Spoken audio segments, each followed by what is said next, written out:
Hello students, welcome to LTX classes. This is Raj Kumar. మనం చెప్పుకున్నట్టుగా ఇంతకుముందు కరెంట్ అఫైర్స్ ఏ విధంగా అయితే మనము పాలిటీ కంప్లీట్ చేసుకున్నాం, ఇప్పుడు జనవరి మంత్లో నుండి మనం ఎన్విరాన్మెంట్ అనే కరెంట్ అఫైర్స్ని మనం ఈరోజు చూడబోతున్నాం. యాజ్ వి ప్రామిస్డ్, ప్రతి month subject wise current affairs అనేది మీకు ఇవ్వబోతున్నాం. So please do follow us.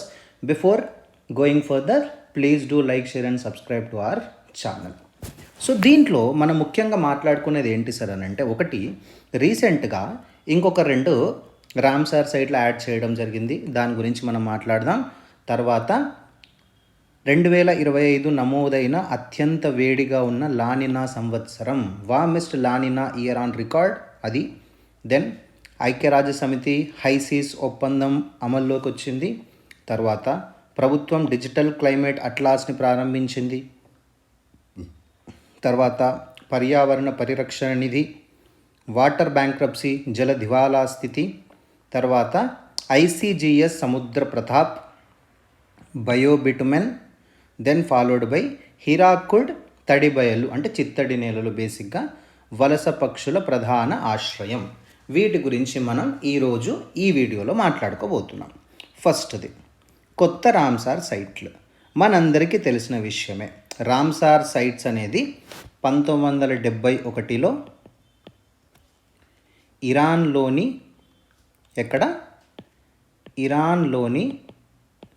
Ramsar అనే ప్రదేశంలో చేసుకున్నటువంటి ఒప్పందం. దాని ద్వారా దీన్ని మనం రామ్సార్ ఒప్పందం అని చెప్పి పిలుస్తున్నాం. అంటే దీని యొక్క ముఖ్య ఉద్దేశం ఏంటి అని అంటే, అంతర్జాతీయ ప్రాముఖ్యత కలిగినటువంటి చిత్తడి నేలల్ని గుర్తించడం. Got the point. Ramsar sites అంటే ఏంటి? ఇంటర్నేషనల్ ఇంపార్టెన్స్ ఉన్నటువంటి, అంతర్జాతీయ ప్రాముఖ్యత ఉన్నటువంటి వెట్లాండ్స్ని, చిత్తడి నేలలు గుర్తించడమే దీని యొక్క ప్రధాన ఉద్దేశము.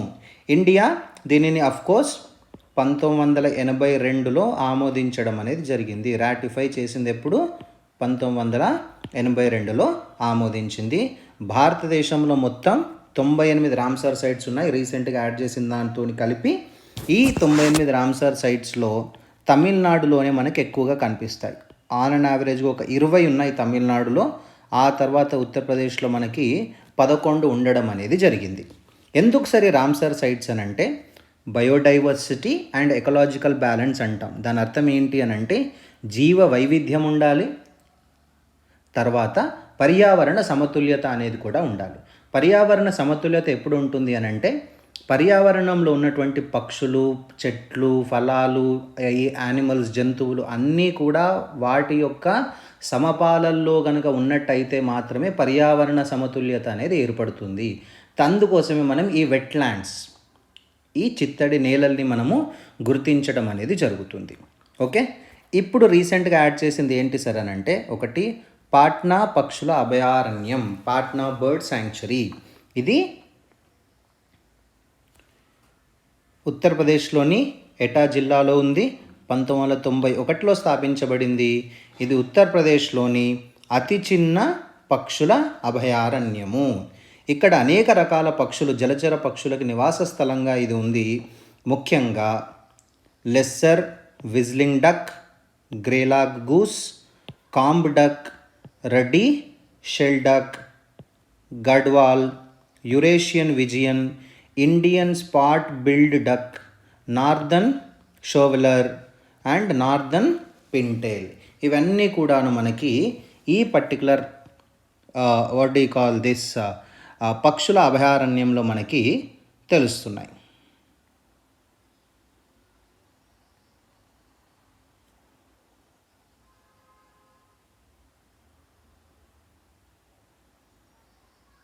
ఓకే, ఠీకే. మళ్ళీ కన్ఫ్యూజ్ అవ్వకండి. పాట్నా అని ఉంది, మరి బీహార్ కదా, ఇది ఉత్తరప్రదేశ్లో ఎట్లుందని అనుకున్నారు. ఇది ఉత్తరప్రదేశ్లోనే ఉంది. పాట్నా బర్డ్ శాంక్చురీ అనేది ఉత్తరప్రదేశ్లోనే ఉంది. తర్వాత ఇది ఫస్ట్ది, రీసెంట్గా యాడ్ చేసిన దాంట్లో ఇది ఫస్ట్ది. 97వది. 98వది ఏంటి సార్ అని అంటే, చారీ దండ్ వెట్లాండ్ రిజర్వ్. వెట్లాండ్స్ అంటే మనం చిత్తడి నేలలు అని కూడా అంటాం. తడి బయళ్ళు లేకపోతే చిత్తడి నేలలు. ఇది గుజరాత్లోని కచ్ జిల్లాలో ఉంది. బన్నీ గ్రాస్లాండ్స్ మరియు రాన్ ఆఫ్ కచ్ ఉప్పుమడుల అంచున ఉంది. అంటే రాన్ ఆఫ్ కచ్ అనేది మనకు తెలుసు కదా, ఎడ్జ్లో ఉంటుంది మనకి గుజరాత్లో, అక్కడ. అలాగే ఇది బన్నీ గడ్డి భూములు, బన్నీ గ్రాస్ ల్యాండ్స్లో ఉంది. ఓకేనా. కచ్చి భాషలో, అంటే అక్కడ రాన్ ఆఫ్ కచ్ అంటున్నాం కాబట్టి అక్కడ ఉన్నటువంటి భాషలో ఈ చారి అంటే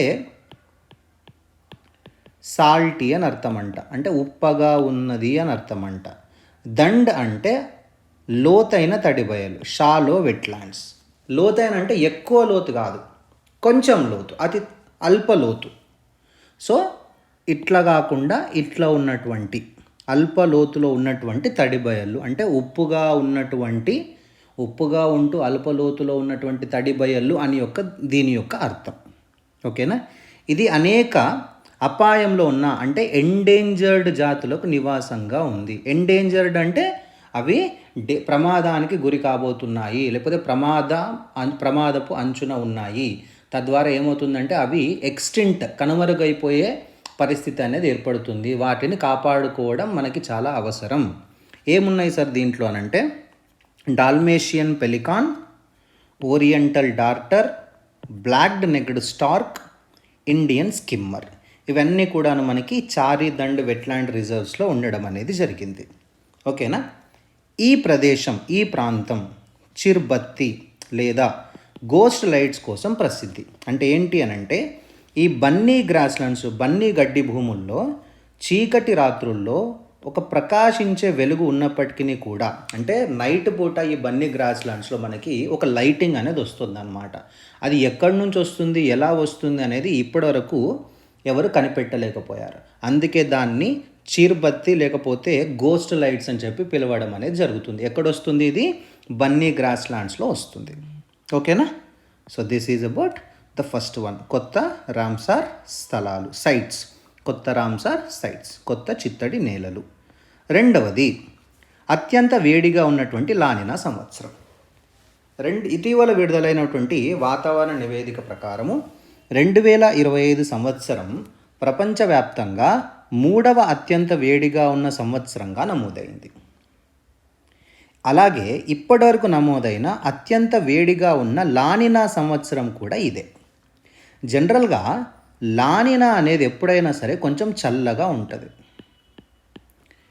ఎల్నినా అనేది వేడిగా ఉంటుంది. ఎల్నినా అనేది వేడిగా ఉంటుంది, లానినా అనేది చల్లగా ఉంటుంది. కానీ చల్లదనాన్ని కలిగించే ఈ లానినా దశలో కూడా, సహజంగా చల్లదనాన్ని కలిగించే ఈ లానినా దశలో కూడా వేడి వస్తుంది అని అంటే తద్వారా మనం ఏమర్థం చేసుకోవాలనంటే దీర్ఘకాలిక గ్లోబల్ వార్మింగ్ ప్రమాదము ఎంత ప్రమాదకరంగా మారుతుంది అనేది విషయం అనేది మనం అర్థం చేసుకోవాలి. ఒకవేళ ఇదే కంటిన్యూ అయితే తర్వాత వచ్చేటువంటి పర్యావరణ మార్పులకి ఎవ్వరూ ఏం చేయలేరు. నాశనం చేయడం ఈజీనే, తొందరగా అయిపోతుంది, కానీ ఆ పర్యావరణాన్ని బిల్డ్ చేయడం చాలా కష్టం. అవునా కాదా? సో కాబట్టి చాలా జాగ్రత్తగా వాడుకోవడం మంచిది. లానినా అంటే ఏంటి అనేది ఇక్కడ ఉంది. దానికంటే ముందు మనం ఎన్సో చూద్దాం. ఎన్సో అంటే ఏంటంటే ఎల్ నినో సదరన్ ఆసిలేషన్. ఈ ఎన్సో ఏం చేస్తుంది అనంటే సముద్రము మరియు వాతావరణం ఈ రెండింటి మధ్య జరిగేటువంటి పునరావృత పరస్పర చర్య యొక్క వ్యవస్థనే ఈ ఎన్సో, ఎల్ నినో సదరన్ ఆసిలేషన్. దీని ద్వారా ఇది ప్రపంచంలోని వాతావరణ నమూనాలన్నింటినీ కూడా ప్రభావం చేస్తుంది. దీంట్లో డిఫరెంట్ ఫేజెస్ ఉంటాయి. ఎన్సో ఫేజెస్లో ఫస్ట్ది న్యూట్రల్, జనరల్, సాధారణ, న్యాచురల్ వాతావరణ పరిస్థితులు, ఎన్విరాన్మెంటల్ కండిషన్స్ అని, క్లైమేటిక్ కండిషన్స్ అనేవి నార్మల్గా ఉంటాయి. ఎల్నినో, ఈ ఎల్నినోలో ఏమవుతుంది అని అంటే తూర్పు పసిఫిక్ సముద్రం అనేది వేడెక్కుతుంది. తూర్పు పసిఫిక్ సముద్రం అనేది వేడెక్కుతుంది.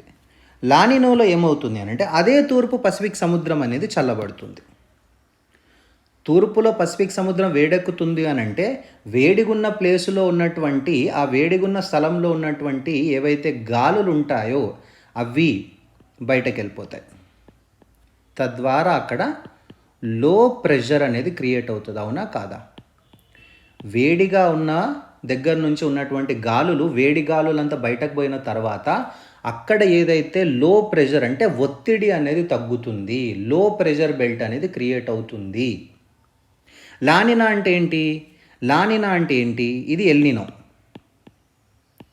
లానినా అంటే ఏంటి? ఇక్కడ చల్లగా ఉంటుంది. చల్లగా ఉండడం వలన హై ప్రెషర్ అనేది క్రియేట్ అవుతుంది. ఇది రివర్స్ అవుతుంది. Getting my point. ఈ ఎన్సో అనేది ప్రతి 2 నుంచి 7 సంవత్సరాలకు ఒకసారి సంభవిస్తుంది. దీని ద్వారా ఎండలు కానీ, మాన్సూన్ వర్షాలు కానీ, తుఫాన్లు కానీ వీటన్నింటి మీద ప్రభావం అనేది చూపిస్తుంది. ఓకేనా? ఇప్పుడు మనం లానినా చూద్దాం. లానినా అనేది ఎల్నినో సదరన్ ఆసిలేషన్ వ్యవస్థలోని ఒక చల్లని దశ. ఇది మధ్య మరియు తూర్పు పసిఫిక్ మహాసముద్రంలో సాధారణం కంటే తక్కువ సముద్ర ఉపరితల ఉష్ణోగ్రతలతో గుర్తించబడుతుంది. అంటే టెంపరేచర్ తక్కువ ఉంటుంది. టెంపరేచర్ ఎక్కువ ఉంటుంది అంటే ఎల్నినో దశ, టెంపరేచర్ తక్కువ ఉంటుంది అంటే లానినో దశ. ముఖ్య లక్షణాలు ఏంటి అని అంటే, పసిఫిక్ సముద్రంలో ట్రేడ్ విండ్స్, తూర్పు నుంచి పడమరకు వెళ్ళేటువంటి ట్రేడ్ విండ్స్ ఏవైతే ఉన్నాయో అవి బలపడతాయి. ఇండోనేషియా వేడి నీరు అంటే ఇండోనేషియా మరియు ఆస్ట్రేలియా వైపు పడమరకి వేడి నీరు అనేది ప్రవహిస్తుంది. ఓకేనా? వేడి నీరు అనేది ప్రవహిస్తుంది. మధ్య మరియు తూర్పు పసిఫిక్ ప్రాంతంలో చల్లదనం అనేది పెరుగుతుంది. తద్వారా దక్షిణాసియా, సదరన్ ఆసియాలో, తర్వాత ఆస్ట్రేలియాలో వర్షపాతం పెరుగుతుంది. అమెరికా ఖండంలోని కొన్ని ప్రాంతాల్లో తక్కువ వర్షపాతం అంటే ఎండ ఎక్కువగా రావడం అనేది జరుగుతుంది. It is very simple task only. మీరు జాగ్రఫీలో కనుక ఇది నేర్చుకున్నారంటే మీకు ఇంకా చాలా ఈజీగా అర్థమవుతుందని చెప్పొచ్చు. మరి భారతదేశం పైన ఒకవేళ ఎల్నినో క్రియేట్ అయితే అది భారతదేశం మీద ఎటువంటి ప్రభావం చూపిస్తుంది అని అంటే, మన వర్షపాతం అనేది బలహీనపడుతుంది, తర్వాత ఉష్ణోగ్రతలు పెరుగుతాయి. అదే లానినో అనుకోండి, ఒకవేళ అది ఎల్నినో అనుకోండి, వర్షపాతం బలహీనపడుతుంది, తద్వారా ఉష్ణోగ్రతలు పెరుగుతాయి. అదే లానినో అనుకోండి, వర్షపాతం మాన్సూన్ అనేది పెరుగుతుంది, తద్వారా తక్కువ ఉష్ణోగ్రతలు, సాపేక్షంగా చల్లదనం అనేది రావడం అనేది జరుగుతుంది. అంటే ఏంటనంటే, ఇప్పుడు వస్తున్నటువంటి ఇబ్బంది ఏంటి? వాతావరణ మార్పు కారణంగా లానినా వలన కలిగేటువంటి ఆ చల్లదనం ఏదైతే ఉందో అది తగ్గుతుంది. తద్వారా చల్లది దశలో కూడా అసాధారణంగా అధిక ఉష్ణోగ్రతలు నమోదవుతున్నాయి అని మనం చెప్తున్నాం. నెక్స్ట్, ఓకేనా? సో దీనికి కారణం ఏంటి? వాతావరణ నియంత్రణ మరియు అడాప్టేషన్ చర్యలు అనేవి కంపల్సరీగా మనం ఇప్పుడు తీసుకోవాలి. లేదు అని అంటే ఏదైతే మానవ చర్యలు జరిగే వాతావరణ మార్పులు ఏవైతే ఉన్నాయో అవి ఎంతటి నాశనానికైనా దారి తీసేటువంటి ఛాన్స్లు అనేవి ఇప్పుడు కనబడుతున్నాయి. కాబట్టి మనం చాలా జాగ్రత్తగా ఉండాలి అని చెప్పి ఈ ఆర్టికల్ అనేది మనకి చెప్తుంది. నెక్స్ట్ వన్, ఐక్యరాజ్య సమితి హైసీస్ ఒప్పందం అమల్లోకి. హైసీస్ అంటే ఏంటి అని అంటే, ఫస్ట్ మనం తెలుసుకోవాల్సింది BBNJ, biodiversity beyond national jurisdiction. అంటే మన జాతీయ పరిధి, అధికార పరిధి ఏదైతే ఉందో దాని బయట ఉన్నటువంటి సముద్ర ప్రాంతాలని మనం హైసీస్ అంటాం. అంటే ఏదైతే మనకి ఇప్పుడు మన కంట్రీ అనుకోండి, ఇక్కడి వరకు మనకి సీస్ మీద అధికారం ఉంది. దీని తర్వాత ఉన్నటువంటి సముద్రం ఏదైతే ఉందో దాన్ని మనం హైసీస్ అంటున్నాం. ఏమంటున్నాం? హైసీస్ అంటున్నాం. హైసీస్ మరియు అంతర్జాతీయ సముద్ర అడుగు ప్రాంతాలు, దట్స్ ఇంటర్నేషనల్ వాటర్స్ అంటాం మనం వాటిని. ఎందుకంటే వాటి మీద మన యొక్క జ్యూరిస్డిక్షన్ అనేది ఉండదు. కానీ ఈ BBNJ అంటే ఏంటి? బయోడైవర్సిటీ బియాండ్ నేషనల్ జ్యూరిస్డిక్షన్ కింద ఈ హైసీస్ ఏవైతే ఉన్నాయో వాటిని కూడా నియంత్రించేటువంటి ఒక చట్టబద్ధమైనటువంటి ఐక్యరాజ్య సమితి ఒప్పందము ఇది తీసుకొని వచ్చింది. ఏంటి? BBNJ. ఈ ప్రాంతాలని గ్లోబల్ కామన్స్గా పేర్కొన్నారు, హైసీస్ని. తద్వారా అన్ని దేశాలు నావిగేషన్, విమాన ప్రయాణము, సముద్రం అడుగున కేబుల్స్ వేయడం వంటి కార్యకలాపాలకు వీటిని ఉపయోగించుకోవచ్చు. అంటే ఏవైతే అక్కడ దాని చుట్టుముట్టు ఉన్నటువంటి కంట్రీస్ ఏవైతే ఉన్నాయో అవి ఈ హైసీస్ని యూజ్ చేసుకోవచ్చు. దేనికి? నావిగేషన్కి యూజ్ చేసుకోవచ్చు, ఓవర్ఫ్లైట్ విమానయానానికి యూజ్ చేసుకోవచ్చు ఆ వాటర్ ప్రాంతాలను, ఇంటర్నేషనల్ వాటర్స్ని. తద్వారా సముద్రం లోపల అడుగున కేబుల్స్ కూడా వేసుకోవడానికి యూజ్ చేసుకోవచ్చు. అంటే ముఖ్యంగా ఎందుకు సార్ దాన్ని యూజ్ చేసుకోవడం అంటే, భూమిపై ఉన్న మొత్తం సముద్ర ఉపరితలంలో 2/3 వంతు హైసీసే ఉన్నాయి, ఇంటర్నేషనల్ వాటర్సే ఉన్నాయి. ఈ ఇంటర్నేషనల్ వాటర్స్ని కూడా మనం సరిగా యూజ్ చేసుకుంటే ఏంటనంటే అన్ని దేశాలకి ఎంతో కొంత అభివృద్ధికి తోడ్పడుతుంది అనే ఒక ఉద్దేశం అన్నమాట. ఈ బీబీఎన్జీ అగ్రిమెంట్ అనేది 2023లో జాతీయ అధికార పరిధికి బయట ఉన్నటువంటి సముద్ర జీవ వైవిధ్యంపై అంతర్ప్రభుత్వ సమావేశం కింద ఆమోదించబడింది. దేని ద్వారానంటే అన్క్లోజ్ ద్వారా United Nations convention on law of the sea కింద ఈ అగ్రిమెంట్ అనేది ఆమోదించారు. అన్క్లోజ్కి ఇది 3వ ఒప్పందం. ఫస్ట్ రెండేంటి 1994లో పార్ట్ 11 ఇంప్లిమెంటేషన్ అగ్రిమెంట్, 1995లో యుఎన్ ఫిష్ స్టాక్స్ అగ్రిమెంట్ అనేవి 2 అయ్యాయి. ఇప్పుడు 3వ అగ్రిమెంట్ ఏంటి, బీబీఎన్జే అగ్రిమెంట్. 3వ అగ్రిమెంట్ ఏంటి, బీబీఎన్జే అగ్రిమెంట్ అన్నమాట. దీని పాయింట్ ఏంటి, అవి ఏవైతే అధికార పరిధి బయట ఉన్నటువంటి బయోడైవర్సిటీ బియాండ్ నేషనల్ జ్యూరిస్డిక్షన్ ఏదైతే ఉందో, అంటే మన అధికార పరిధికి ఉన్నటువంటి సముద్రం వెలుపల ఉన్నటువంటి హైసీస్లో సముద్ర జీవ వైవిధ్యాన్ని సంరక్షించడం మరియు స్థిరమైన వినియోగాన్ని నిర్ధారించడమే దీని యొక్క ముఖ్య ఉద్దేశం. అంటే ఇప్పుడు ఇది దేన్ని అడ్రస్ చేస్తుంది, మరి ఎందుకు హైసీస్ని వాడడం, ఎందుకు హైసీస్ని అన్నింటికి నావిగేషన్ కోసము వీటన్నింటి కోసం ఇవ్వాల్సిన అవసరం ఏముంది అని అంటే, ఒకటి సముద్రజన్యు వనరులు, మెరైన్ జెనెటిక్ రీసోర్సెస్. సముద్రజన్యు వనరుల నుండి లభించే ప్రయోజనాలను న్యాయంగా మరియు సమానంగా దాని చుట్టూ ఉన్నటువంటి కంట్రీస్ అన్ని పంచుకోవడం, దేన్ని మెరైన్ జెనెటిక్ రీసోర్సెస్ని. రెండవది ఏరియా బేస్డ్ మేనేజ్మెంట్ టూల్స్, తద్వారా మెరైన్ ప్రొటెక్టెడ్ ఏరియాస్ని ఏర్పాటు చేస్తారు, ఆ ప్రాంతాన్ని ప్రొటెక్ట్ చేయాల్సిన అవసరం ఎంతైనా ఉంది. తర్వాత ఎన్విరాన్మెంటల్ ఇంపాక్ట్ అసెస్మెంట్, ఈ హైసీస్ ప్రాంతాల్లో జరిగే కార్యకలాపాల వల్ల కలిగేటువంటి పర్యావరణ ప్రభావాలని ముందుగానే అంచనా వేయడం తప్పనిసరి. ముందుగానే అంచనా వేసి దాన్ని తగ్గించడానికి ఎటువంటి చర్యలు తీసుకోవాలో అనేది కూడా ఆలోచించాలి. తర్వాత capacity building and transfer of technology, అభివృద్ధి చెందుతున్న దేశాలకు సాంకేతిక పరిజ్ఞానం మరియు సామర్థ్య వృద్ధి ద్వారా సహాయం చేయడం. అంటే ఏవైతే హైసీస్లో ఉన్నటువంటి బయోడైవర్సిటీ జీవ వైవిధ్యం ఏదైతే ఉందో దానిని కాపాడుతూనే, దానిని ప్రొటెక్ట్ చేస్తూనే, దాని నుంచి వచ్చేటువంటి ఏవైతే రీసోర్సెస్ ఉన్నాయో వాటిని చుట్టూ ఉన్నటువంటి అన్ని కంట్రీస్, దాన్ని ఆనుకొని ఉన్నటువంటి నైబర్హుడ్ కంట్రీస్ అన్నీ కూడాను దాని యొక్క ప్రొటెక్షన్కి పాల్పడాలి. దాని నుంచి వచ్చేటువంటి ఏవైతే ఇన్కమ్స్ అంటే అభివృద్ధి ఏదైతే ఉండిందో అది చేయాల్సి ఉంటుంది. Getting the point. తర్వాత దీని కింద ఇన్స్టిట్యూషనల్ మెకానిజమ్స్ని ఏర్పాటు చేస్తుంది ఈ సంస్థ. ఏంటది, conference of parties, clearing house mechanism, secretariat. అదనంగా ఒక ఫండింగ్ మెకానిజమ్స్ని కూడా కల్పిస్తుంది. ఏంటి, అన్క్లోజ్. ఠీకే, ఇప్పటివరకు 83 దేశాలు ఈ ఒప్పందాన్ని ఆమోదించాయి. భారతదేశం సంతకం చేసింది, వి సైన్డ్ ఇట్, బట్ ఇంకా మనం రాటిఫై చేయలేదు, రాటిఫై చేయాలి. That is about BBNJ. Got it sir. Next వచ్చేసి ప్రభుత్వం డిజిటల్ క్లైమేట్ అట్లాస్, ఆకాశ అంటే ఏంటి, atlas of climate adoption in Indian agriculture. అంటే ఈ కార్యక్రమం national innovations in climate resilient అగ్రికల్చర్కు 15 సంవత్సరాలు పూర్తయిన సందర్భంగా ప్రారంభించబడింది. దేనికి ఆకాశ ఇండియా అనంటే, డిజిటల్ డేటా ఆధారిత వేదిక ద్వారా వాతావరణ అనుకూల వ్యవసాయ ప్రణాళికను మెరుగుపరచడం. అంటే ఏంటి, climate adoption in the agriculture, వాతావరణ అనుకూల వ్యవసాయ ప్రణాళికని మెరుగుపరచడానికి ప్రభుత్వము ఈ ఆకాశ ఇండియా అనే ప్రోగ్రామ్ని తీసుకొని వచ్చింది.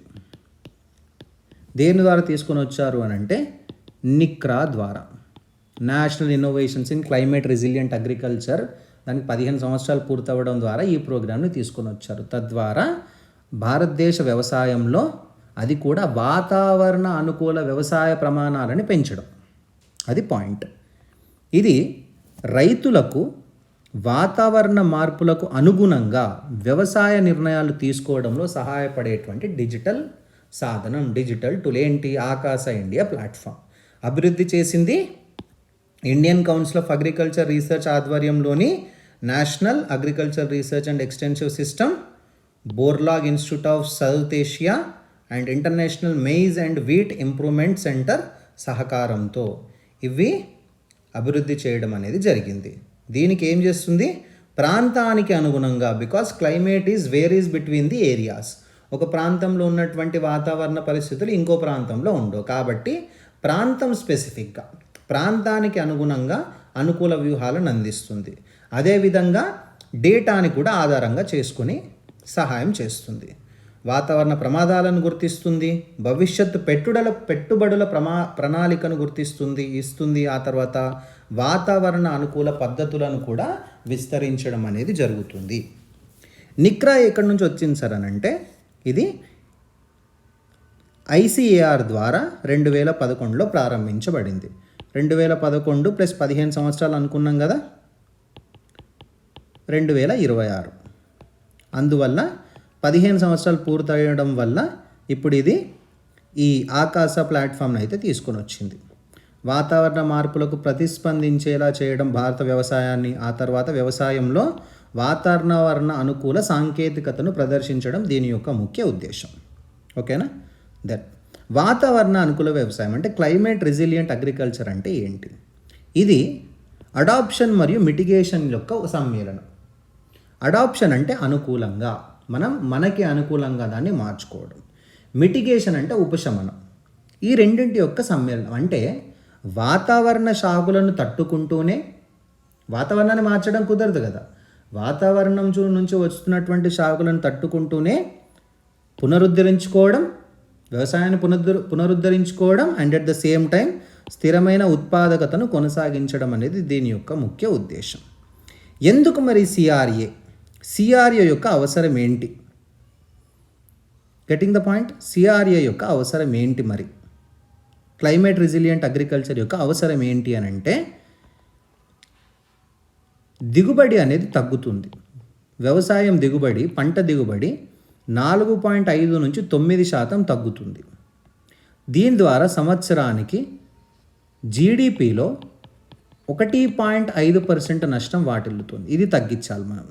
అలాగే గ్రామీణ ప్రాంతాల్లో 57% మంది వ్యవసాయాల మీదనే ఆధారపడుతున్నారు.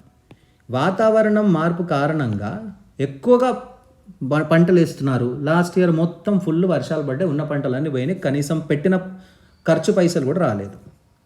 సో ఈ వాతావరణ మార్పుల ద్వారా జరిగేటువంటి నష్టాలని తగ్గించడం. తర్వాత రెయిన్ఫెడ్ వల్నరబిలిటీ అంటే మొత్తం సాగు భూమిలో 51% వర్షాధారిత ప్రాంతాలే ఉన్నాయి. వర్షం పడితే కానీ పంట పండని పరిస్థితి. ఈ 51 వర్షాధార ప్రాంతాలే సుమారు 40% ఫుడ్ ప్రొడక్షన్ ఇస్తున్నాయి. ఆహార ఉత్పత్తిని అందించడం అనేది జరుగుతుంది. ఇంకొకటి ఫుడ్ సెక్యూరిటీ. ఎందుకు కావాలి మనకి క్లైమేట్ రెసిలియంట్ అగ్రికల్చర్ అనేది? ఫుడ్ సెక్యూరిటీ కోసం కావాలి. పోషకాహార లోపం, బాలల పోషకాహార లోపం, సూక్ష్మ పోషక లోపం, ఇవన్నింటిని కూడా మనం రెడ్యూస్ చేయాలి అని అంటే క్లైమేట్ రెసిలియంట్ అగ్రికల్చర్ అనేది కంపల్సరీగా కావాలి. ఇందుకోసం మనం ఈ ఆకాశ ఇండియా అనే ప్రోగ్రామ్ని మనము స్టార్ట్ చేసుకోవడం అనేది జరిగింది. Clear sir? నెక్స్ట్ వచ్చేసి పర్యావరణ పరిరక్షణ నిధి, ఎన్విరాన్మెంటల్ ప్రొటెక్షన్ యాక్ట్. ఎవరు దీన్ని తీసుకొని వచ్చారు అని అంటే, ministry of environment, forest and climate change, కేంద్ర పర్యావరణ, అటవీ మరియు వాతావరణ మార్పు మంత్రిత్వ శాఖ ఈ ఎన్విరాన్మెంటల్ ప్రొటెక్షన్ ఫండ్ రూల్స్ 2026ని ప్రకటించింది. ఈ నిబంధనల లక్ష్యం ఏంటి అని అంటే, పర్యావరణ పరిరక్షణ నిధి వినియోగము మరియు నిర్వహణని ప్రాపర్గా, సక్రమంగా నిర్వహించడం. ఆ పర్టికులర్ ఫండ్స్ని ఎట్లా ఖర్చు చేయాలి అనే ప్రాసెస్ని స్ట్రీమ్లైన్ చేయడము.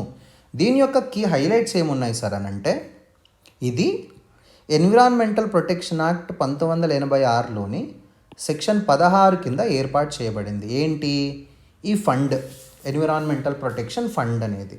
అలాగే ఇది పబ్లిక్ అకౌంట్ ఆఫ్ ఇండియా ద్వారా నిర్వహించబడుతుంది.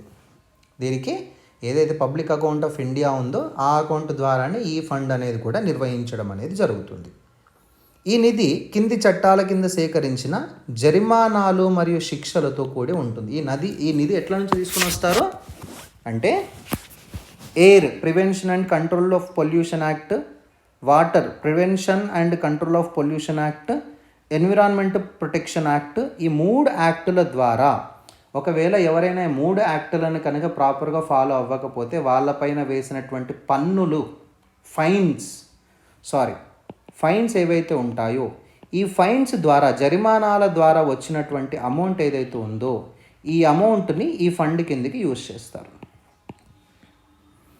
ఈ వచ్చినటువంటి ఫండ్స్ ఏవైతే ఉంటాయో, ఈ ఎన్విరాన్మెంటల్ ప్రొటెక్షన్ ఫండ్లోకి వచ్చినటువంటి ఫండ్స్ ఏవైతే ఉంటాయో వాటిని 75% నిధులు రాష్ట్రాలు, కేంద్రపాలిత ప్రాంతాలకు ఇవ్వడం జరుగుతుంది. 25% కేంద్ర ప్రభుత్వం దగ్గర ఉంచడం అనేది జరుగుతుంది. దేనికి యూజ్ చేస్తారు సార్ మరి ఫండ్స్ని అంటే, పర్యావరణ పరిరక్షణ వ్యవస్థలని బలోపేతం చేయడానికి, కాలుష్యానికి గురైన ప్రాంతాలను పునరుద్ధరించడానికి, శుభ్రమైన సాంకేతికతలపై రీసెర్చ్ అండ్ డెవలప్మెంట్ని ప్రోత్సహించడానికి ఈ ఫండ్స్ అనేవి యూజ్ చేస్తారు. ఈ గవర్నెన్స్ అండ్ ఓవర్సెట్ ఎవరు చేస్తారు సార్ అంటే, ఒక ప్రాజెక్ట్ మేనేజ్మెంట్ యూనిట్ని ఏర్పాటు చేస్తారు, అది నిర్వహిస్తుంది. ఆ తర్వాత ఎట్లా ఖర్చు పెట్టారు ఏంది అనేది కాగ్ ద్వారా ఆడిట్ చేయబడుతుంది. కంట్రోలర్ అండ్ ఆడిటర్ జనరల్ ద్వారా ఫండ్స్ యొక్క మొత్తం ఆడిట్ అంటే ఏంటి, ఎన్ని డబ్బులు వచ్చాయి, దాన్ని ఎలా ఖర్చు పెట్టారు, అసలు ఖర్చు పెట్టింది ప్రాపర్గా ఖర్చు పెట్టారా లేదా అని చెక్ చేయడమే ఆడిట్ అంటాం. ఓకే, తర్వాత ఈ నిధి క్రింది నియంత్రణ సంస్థల సామర్థ్యాన్ని పెంపొందిస్తుంది. ఎవరు, దేందవి, central pollution control board, state pollution control board. Because ఈ పొల్యూషన్ కంట్రోల్ బోర్డ్సే కదా పొల్యూషన్ అనేది ప్రాపర్గా తగ్గించడానికి ట్రై చేస్తున్నాయి, పొల్యూషన్కి కారకమయ్యేటువంటి సంస్థలకి చెక్ చేస్తున్నాయి, వాటి మీద ఫైన్స్ వేస్తున్నాయి. తద్వారా ఆ కంపెనీలు మళ్ళీ పొల్యూషన్ మిటిగేషన్ స్ట్రాటజీస్ని తీసుకురావడానికి హెల్ప్ చేస్తున్నాయి కదా. పాయింట్ ఏంటి, ఇప్పుడు ఈ ఫండ్స్ రూల్స్ ద్వారా ట్రాన్స్పరెన్సీ పెరగాలి, అకౌంటబిలిటీ పెరగాలి, ఎఫిషియన్సీ అనేది పెరగాలి. తద్వారా భారతదేశంలో కాలుష్య నియంత్రణ మరియు పర్యావరణ పరిరక్షణకు సంబంధించినటువంటి సంస్థాగత వ్యవస్థ అనేది బలోపేతం చేయాలి. దీని యొక్క ముఖ్య ఉద్దేశం అది. చాలా క్లియర్, చాలా సింపుల్ థింగ్. నెక్స్ట్ వన్, జల దివాలా స్థితి, వాటర్ బ్యాంక్రప్సీ. వాటర్ బ్యాంక్రప్సీ అంటే ఏంటంటే, నీటి వినియోగం అనేది దీర్ఘకాలికంగా జరుగుతుంది. ఆ నీటి వినియోగం అనేది కూడా ఎట్లా జరుగుతుంది అని అంటే, సహజంగా పునరుత్పత్తి సామర్థ్యాన్ని, సురక్షిత వినియోగ పరిమితులను మించి ఉంటుందంట. అంటే ఏంటి, ఇప్పుడు వాటర్ ఉంది, వాటర్ యూజ్ చేస్తున్నామంటే మళ్ళీ ఆ ప్లేస్లో రెన్యూవబుల్ అవ్వాలి. సో రెన్యూవబుల్ థింగ్, వాటర్ మళ్ళీ పుడుతూనే ఉంటుంది, మళ్ళీ వస్తూనే ఉంటుంది. వచ్చేది 10 లీటర్లు ఉంటే యూజ్ చేసేది 100 లీటర్లకు పోయింది ఇప్పుడు. తద్వారా మానవ నీటి వ్యవస్థ శాశ్వతంగా లేదా తిరిగి సాధ్యం కాని విధంగా దెబ్బతినేటువంటి పరిస్థితికి వచ్చేస్తాం మనం. ఎందుకు, heavy usage of water, availability కంటే కూడా యూసేజ్ ఆఫ్ వాటర్ అనేది పెరిగిపోతుంది. సార్ ఎవరు చెప్పారు సార్ మరి ఇది అని అంటే, యునైటెడ్ నేషన్స్ యూనివర్సిటీకి చెందినటువంటి institute for water, environment and health ఒక రిపోర్ట్ని ఇచ్చింది. ఈ రిపోర్ట్ ప్రకారం ఇప్పుడు గ్లోబల్ వాటర్ బ్యాంక్రప్సీ యుగంలోకి మనం వెళ్ళిపోయాం.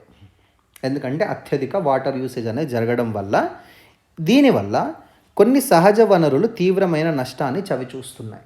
సహజంగా దొరికేటువంటి వాటర్ ప్రాంతాలు ఏంటవి, నదులు, సరస్సులు, భూగర్భ జలాలు, తడిబయలు, వెట్లాండ్స్, నేలలు, హిమనదులు, గ్లేషియర్స్, ఇవన్నీ కూడాను ఏ స్టేజ్కి వెళ్ళిపోయాయి సార్ అని అంటే, వాటిని తిరిగి పునరుద్ధరించడం సాధ్యం కాని స్థితికి చేరాయంట. వాటిని మళ్ళీ పునరుద్ధరించడం, మళ్ళీ దాన్ని రిపేర్ చేయడము, మళ్ళీ దాన్ని రెన్యూ చేయడానికి రాని స్థితికి వెళ్ళిపోయాయంట. ఎందుకు వెళ్ళిపోయాయి అని అంటే, ఎక్కువగా యూజ్ చేయడం వల్ల. దాని యొక్క రిలేటెడ్ కాన్సెప్ట్స్ చూసుకుంటే మనము వాటర్ స్ట్రెస్ అంటాం. వాటర్ స్ట్రెస్ అంటే ఏంటి, నీటి డిమాండ్ ఎక్కువగా ఉండడం వలన సరఫరాలో అసమతుల్యత ప్రభావాలు సాధారణంగా తిరిగి సరిచేయగలవి, రివర్సబుల్ థింగ్. వాటర్ క్రైసిస్, ఆకస్మిక పరిస్థితులు అంటే తాత్కాలికంగా నీటి వ్యవస్థలు దెబ్బతింటాయి, తక్షణ చర్యల ద్వారా దాన్ని మళ్ళీ పునరుద్ధరించవచ్చు. అలాగే వాటర్ స్ట్రెస్ అంటే ఏంటి, నీటి డిమాండ్ ఎక్కువగా ఉంది, నీటి సరఫరాలో కొంచెం ఏమంటారు దాన్ని, నీటి సరఫరా అనేది కొంచెం ప్రాపర్గా జరగట్లేదు. సమతుల్యత లేదు అక్కడ. దాన్ని మళ్ళీ మనం సరి చేసుకోవచ్చు. వాటర్ స్ట్రెస్ అయినా సరి చేసుకోవచ్చు, వాటర్ క్రైసిస్ని అయినా సరి చేసుకోవచ్చు. కానీ ఇప్పుడు ఏదైతే దివాలా చేసేటువంటి పరిస్థితి ఉందో దాన్ని సరిచేయడం కష్టం అని చెప్పి ఆ యూనివర్సిటీ రిపోర్ట్ అనేది చెప్తుంది. మరి ఏంటి కారణాలు సార్ ఈ వాటర్ బ్యాంక్రప్సీకి అని అంటే, ఒకటి slow onset depletion of water, అంటే మెల్లిగా జరిగే వనరుల క్షీణత. ఉపరితలం కాకుండా ఉపరితలంతో పాటు భూగర్భ జలాల్ని కూడా అధికంగా వినియోగిస్తున్నాం. ఎన్ని హెచ్చరికలు చేసినా మనం పట్టించుకోవట్లేదు. తర్వాత తిరిగి సాధ్యం కాని స్థితికి మనం చేరుకుంటున్నాం. ఒకటి. రెండు, ఇన్ఫ్రాస్ట్రక్చర్ డివెన్ ఆఫ్ ఓవర్షూట్, అంటే మౌలిక వసతుల అధిక విస్తరణ. అంటే పెద్ద పెద్ద ఆనకట్టలు కడుతున్నాము, నీటి మార్పిడి ప్రాజెక్టులని మనం తీసుకొస్తున్నాము. దీని ద్వారా సహజ పరిమితులకు మించి వినియోగాన్ని ప్రోత్సహించడం అనేది జరుగుతుంది. విపరీతమైన డ్యాములు కడుతున్నారు, సహజంగా దొరికే వాటర్ అన్నీ కూడా అక్కడికి వెళ్ళిపోతున్నాయి. ఎకలాజికల్ లిక్విడేషన్ అంటాం, పర్యావరణ వ్యవస్థల నష్టం. తడి బయళ్ళు అంటే చిత్తడి నేలలు, వరద మైదానాలు, అడవులు, నేలల వినాశనం జరుగుతుంది. తక్షణ ఉత్పాదకత పెరిగినాక కూడా, ప్రస్తుతం ఉత్పాదకత పెరుగుతుందేమో కానీ దీర్ఘకాలికంగా నీటి నిల్వ, శుద్ధి మరియు నియంత్రణ సామర్థ్యం అనేది తగ్గుతుంది.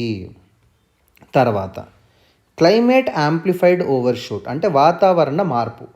వాతావరణంలో ఉన్న మార్పుల ద్వారా కూడా నీటి లభ్యత తగ్గుతుంది. నీటి లభ్యత తరిగి వేరియబిలిటీ పెరుగుతుంది, అస్థిరత అనేది పెరుగుతుంది. తద్వారా ఇప్పటికే ఏదైతే అధిక వినియోగంలో ఉన్నటువంటి వ్యవస్థలు ఏవైతే ఉన్నాయో అవి దెబ్బతింటాయి అని చెప్పడం అనేది జరుగుతుంది. గాట్ ఇట్ మా? నెక్స్ట్ వన్ ఈస్ ICGS సముద్ర ప్రతాప్. ఏమంటున్నా? ICGS సముద్ర ప్రతాప్. ఏంటి ICGS అని అంటే, భారతదేశపు తొలి స్వదేశీ రూపకల్పన కలిగిన కాలుష్య నియంత్రణ నౌక, ఒక పొల్యూషన్ కంట్రోల్ వెజల్ అయిన ICGS సముద్ర ప్రతాప్ను గోవాలో ఇటీవల కమిషన్ చేశారు. దీనిని గోవా షిప్ యార్డ్ లిమిటెడ్ తయారు చేసింది. ఇది ప్రస్తుతము ఇండియన్ కోస్ట్ గార్డ్ దళంలో అతిపెద్ద నౌక. Getting the point? నెక్స్ట్, దీని యొక్క సాంకేతిక సామర్థ్యాలు కనుక మనం చూసుకున్నట్టు మనం ఏం చెప్తున్నాము? కాలుష్య నియంత్రణ నౌక అంటున్నాం. మరి దీని యొక్క సాంకేతిక సామర్థ్యాలు ఏంటి అని అంటే, ఆధునిక కాలుష్య గుర్తింపు వ్యవస్థలు, ప్రత్యేక కాలుష్య ప్రతిస్పందన పడవలు, pollution response boats, pollution detection systems, pollution control laboratory ఉంటుంది, ప్రయోగశాల ఉంటుంది. తర్వాత ఆధునిక అగ్నిమాపక సామర్థ్యాలు కూడా దీంట్లో ఈ షిప్లో అనేవి ఉంటాయి. అంటే దీని యొక్క పాయింట్ ఏంటి సార్ అని అంటే, సముద్ర కాలుష్య నియంత్రణలలో సముద్రాన్ని కాలుష్యం చేసేటువంటి ఏవైతే కారకాలు ఉన్నాయో వాటిని నియంత్రించడంలో భారతదేశం యొక్క సామర్థ్యాన్ని పెంచుతుంది. ఆ తర్వాత అత్యవసర పరిస్థితుల్లో వేగవంతమైనటువంటి స్పందనను అందిస్తుంది. లైక్ ఫర్ ఎగ్జాంపుల్ మనం రీసెంట్గా చూసాం, కేరళ తీరంలో ఏమైంది? ఒక ఆయిల్ ట్యాంకర్ పోయింది. ఆయిల్ ట్యాంకర్ అంటే ఆయిల్ షిప్ అనేది పగిలిపోవడం వల్ల సముద్రం మొత్తంలో నీరు వచ్చేసింది. సముద్రం మొత్తం నీటిలో ఆయిల్ రావడం వల్ల ఏమవుతుంది? ఆయిల్ అంతా నీటి పైన తేలుతుంది, అవునా కాదా? నీటిపైన తేలుతుంది అంటే ఏమవుతుంది? లోపల ఉన్నటువంటి జీవ వైవిధ్యం జీవులు ఏవైతే, అది ఫిష్ కావచ్చు, లేకపోతే ఇంకోటి మెరైన్, సముద్రంలో ఉన్నటువంటి నివసించే జీవజాతులు ఏవైతే ఉన్నాయో వాటికి సరిగా ఆక్సిజన్ అందక ఆ జీవాలకి చచ్చిపోయేటువంటి ప్రమాదం అనేది కూడా ఏర్పడుతుంది. ఇట్లాంటి పరిస్థితుల్ని ముందుగానే డిటెక్ట్ చేసి వాటిని నిర్మూలించడానికి, లేకపోతే దాని ద్వారా జరిగే ఏదైతే ఏమంటారు దాని ద్వారా జరిగేటువంటి ఏదైతే ఉందో వాటిని తగ్గించడం, బేసిక్గా దాని నష్టాన్ని తగ్గించడానికి యూజ్ చేస్తుంది.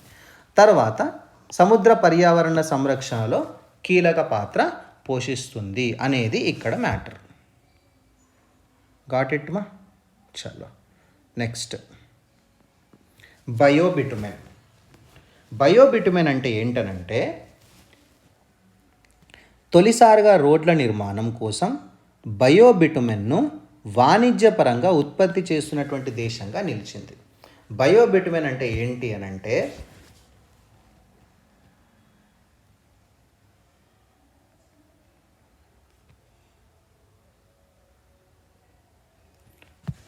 ఈ బయోబిటుమెన్ ఎట్లా చేస్తారు అని అంటే సాంప్రదాయ బిటుమెన్ పర్యావరణ హిత ప్రత్యామ్నాయం. పర్యావరణానికి ఎఫెక్ట్ కలగకుండా దేని ద్వారా? వ్యవసాయ వ్యర్థాలు, వ్యవసాయం యొక్క వ్యర్థాలు, వ్యవసాయం నుంచి వచ్చేటువంటి వేస్ట్ ఏదైతే ఉందో దాని ద్వారా, తర్వాత లిగ్నిన్ ద్వారా, ఆ తర్వాత బయోచారు, బయో ఆయిల్, ఇవన్నీ కూడా ఏంటనంటే సాంప్రదాయ పద్ధతుల ద్వారా వీటిని తయారు చేయడం అనేది జరుగుతుంది. సో దీనిని మనము రోడ్స్ యూజ్ చేయడంలో, రోడ్స్ నిర్మించడంలో యూజ్ చేస్తాం. మనం రోడ్ల నిర్మాణం కోసం యూజ్ చేస్తాం. సాధారణ బిటుమిన్లో అడిటివ్గా దీన్ని ఉపయోగించవచ్చు, లేదా క్రూడ్ ఆయిల్ ఆధారిత బిటుమిన్ వినియోగాన్ని తగ్గించడానికి బైండర్ మిశ్రమాలలో కూడా దీన్ని ఉపయోగించవచ్చు. అంటే సాధారణ బిటుమిన్ అనేది క్రూడ్ ఆయిల్ శుద్ధి చేయడం ద్వారా లభించే నలుపు రంగు లేకపోతే అతుక్కునే ఒక పదార్థమే ఈ బయోబిటుమెన్. అంటే ఏంటి? క్రూడ్ ఆయిల్ని శుద్ధి చేస్తే, క్రూడ్ ఆయిల్ని శుద్ధి చేయడం ద్వారా, క్రూడ్ ఆయిల్ని శుద్ధి చేయడం ద్వారా ఏర్పడేటువంటి నలుపు రంగు ఒక అతుక్కునే జిగటగా ఉన్నటువంటి పదార్థం ఏదైతే ఉందో దాన్నే మనము బయోబిటుమెన్ అంటున్నాము. దీని యొక్క ముఖ్య ఉద్దేశం ఏంటి సార్ అని అంటే, ఒకటి, క్రూడ్ ఆయిల్ దిగుమతులపై ఆధారాన్ని తగ్గిస్తుంది, బయో ఎకానమీ అభివృద్ధికి తోడ్పడుతుంది ఎకనామీ పరంగా చూసుకుంటే. అదే పర్యావరణం పరంగా మనం చూసుకున్నట్టయితే స్టబుల్ బర్నింగ్ సమస్యను తగ్గిస్తుంది. స్టబుల్ బర్నింగ్ అంటే మనం పంట తీసేసుకున్న తర్వాత మిగిలిపోయినటువంటి గడ్డిని కాల్చేయడం ద్వారా ఏమవుతుంది అని అంటే దాని నుంచి వచ్చేటువంటి పొగ ఇదంతా కూడా, ఫర్ ఎగ్జాంపుల్ పంజాబ్లో జరుగుతున్నటువంటి స్టబుల్ బర్నింగ్ ద్వారా ఢిల్లీలో కాలుష్యం పెరుగుతుంది, దాన్ని మనం తగ్గించవచ్చు. తర్వాత ఏమవుతుంది? ఆ వ్యవసాయ వ్యర్థాలు ఏవైతే ఉన్నాయో, వేస్టేజ్ ఏదైతే ఉందో దానిని విలువైన వనరులుగా మార్చుతుంది. దేనికి యూజ్ చేయొచ్చు సార్ మరి బయోబిటుమిన్ అంటే? రోడ్ల నిర్మాణానికి, వాటర్ ప్రూఫింగ్ పదార్థాలకి మనం యూజ్ చేయొచ్చు, తర్వాత ఇతర పరిశ్రమల వినియోగాలకు కూడా మనం దీన్ని యూజ్ చేయొచ్చు. Then comes Hirakud wetlands. Hirakud wetland అనేది ఒడిషా రాష్ట్రంలోని సంబల్పూర్ జిల్లాలో ఉన్నటువంటి హీరాకుడ్ వెట్లాండ్ ప్రస్తుత సీజన్లో సుమారు 4.21 లక్షల వలస పక్షులను నమోదు చేసింది. అంటే ఇన్ని లక్షల పక్షులు, వలస పక్షులు ఇక్కడికి వచ్చాయి. ఎక్కడుంది ఇది? మహానదిపై నిర్మించినటువంటి హీరాకుడ్ జలాశయంలో ఇదొక భాగం. సుమారు 26 కిలోమీటర్లు ఈ వెట్లాండ్ అనేది ఉంది. ఈ హీరాకుడ్ వెట్లాండ్ లేకపోతే హీరాకుడ్ జలాశయంలో నుంచి సుమారు 350 మెగావాట్ల హైడ్రో పవర్ ఉత్పత్తి జరుగుతుంది. తర్వాత 4.36 లక్షల హెక్టార్లకి వాటర్ సరఫరా, నీటి సరఫరా కూడా, నీటి పారుదల సహాయం కూడా ఇది చేయడం అనేది జరుగుతుంది. మరేంటి ఎకలాజికల్ సిగ్నిఫికెన్స్ ఈ హీరాకుడ్ వెట్లాండ్ ద్వారా అంటే ఇదొక బయోడైవర్సిటీ హాట్స్పాట్, జీవ వైవిధ్య హాట్స్పాట్. అలాగే సెంట్రల్ ఏషియన్ ఫ్లైవేలో ఒక ముఖ్యమైనటువంటి stopover site. Central Asian flyway అంటే ఏంటి సార్ అనంటే ఆర్కిటిక్ సముద్రం నుండి, ఆర్కిటిక్ ఓషన్ నుండి